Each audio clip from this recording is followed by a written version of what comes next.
All right, let's get into it. We're about to unpack one of the longest, most influential conflicts in all of history, the Reconquista. It's an incredible story of faith, power, and land that went on for almost 8 centuries. But here's the thing. This isn't just a history lesson. This is the story of how an 800-year war created a brand new kind of warrior, one that would literally go on to change the world. Just look at these two dates for a second, 711 and 1492. That's 781 years. To put that in perspective, that's more than 3 times the entire existence of the United States. This wasn't just a war, it was a way of life. It was a societal forge that didn't just build the nation of Spain, it created a new breed of person, the conquistador. So where does a story this long even begin? Well, it starts not with a slow burn, but with a sudden, shocking collapse that set the stage for centuries of conflict. And the world that was built in its place was honestly remarkable. Back in 711 AD, Islamic forces crossed over from North Africa, and, get this, in just 7 years, the entire Christian Visigothic kingdom just fell. The new territory, which they called Al-Andalus, became an absolute beacon of civilization.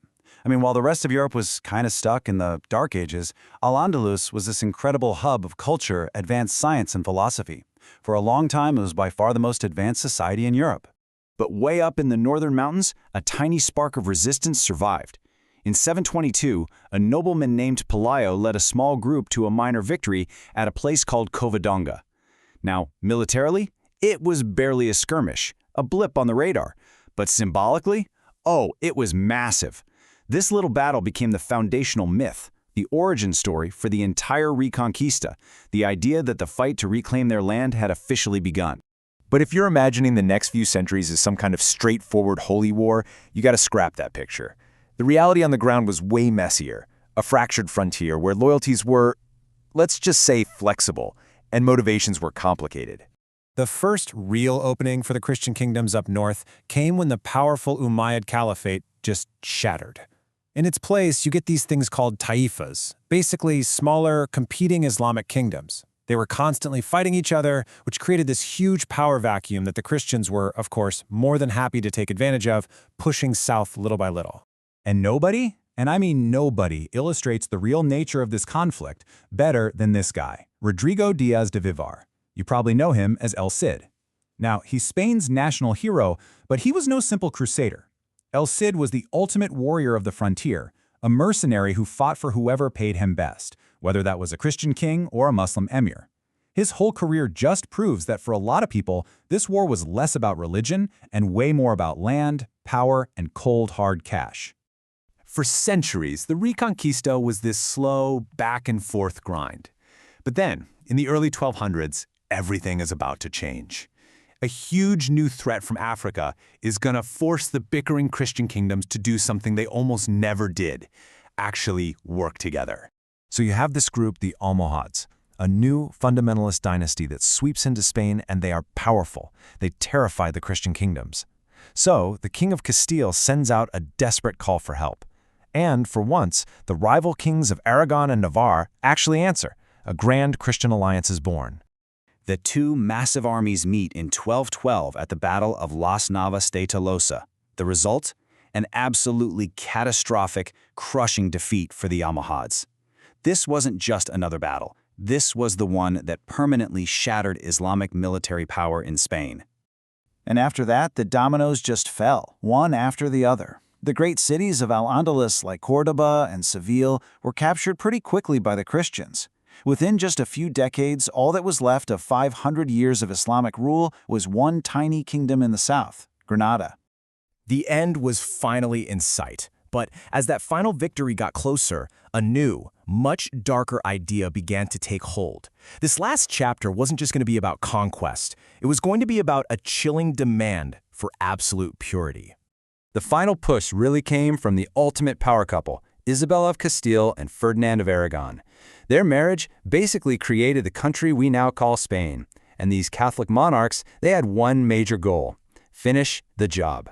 After a brutal 10-year war, they finally cornered the last sultan, Boabdil, who, in January of 1492, handed over the keys to the magnificent Alhambra Palace. The war was over. But victory came with a terrible, terrible price. With the enemy outside gone, the focus turned inward. The infamous Spanish Inquisition was created to enforce religious purity. The Alhambra Decree was issued, kicking every single Jewish person out of Spain, and later, the remaining Muslims, the Moriscos, would be forced out too. The goal was no longer coexistence, it was a single, purely Catholic Spain. Now, the main targets of this Inquisition were people known as conversos. These were Jews and Muslims who had converted to Christianity, a lot of them just to save their own lives or their property. The whole point of the Inquisition was to hunt down these new converts who were suspected of secretly practicing their old faiths. It was a brutal, paranoid campaign. And this brings us to the absolute core of what we're talking about today. What do you do with an entire nation that has been built for 800 years of non-stop war when the war suddenly stops? Well, it's simple. You find a new one. You just have to look at this timeline. It says it all. January 1492, Granada falls. The Reconquista is done. Just a few months later, in August of the exact same year, funded by the exact same monarchs, Columbus sails west. The Spanish war machine didn't even have time to cool down before it was aimed at a brand new target. This whole experience created what we can call the conquistador DNA. Think about it. For centuries, Spanish society was totally organized around warfare. You had this huge class of professional soldiers, tough, experienced, and now, suddenly, unemployed. But more importantly, you had this powerful cross and sword ideology that gave them a religious reason to go out and conquer new lands and new people, all in the name of God. So, with no one left to fight at home, Spain basically packed up its entire system, the soldiers, the tactics, the legal frameworks for carving up land, and exported the whole shebang to a new frontier, the Americas. The Reconquista was over. The Conquista had just begun. Which leaves us with a really tough, complicated question to chew on. This 800-year struggle forged the nation of Spain on the anvil of constant war. But in winning that war, did it simply liberate a homeland, or did it unleash a new, battle-hardened imperial machine that would change the destiny of two continents forever? The answer, just like the history itself, is anything but simple.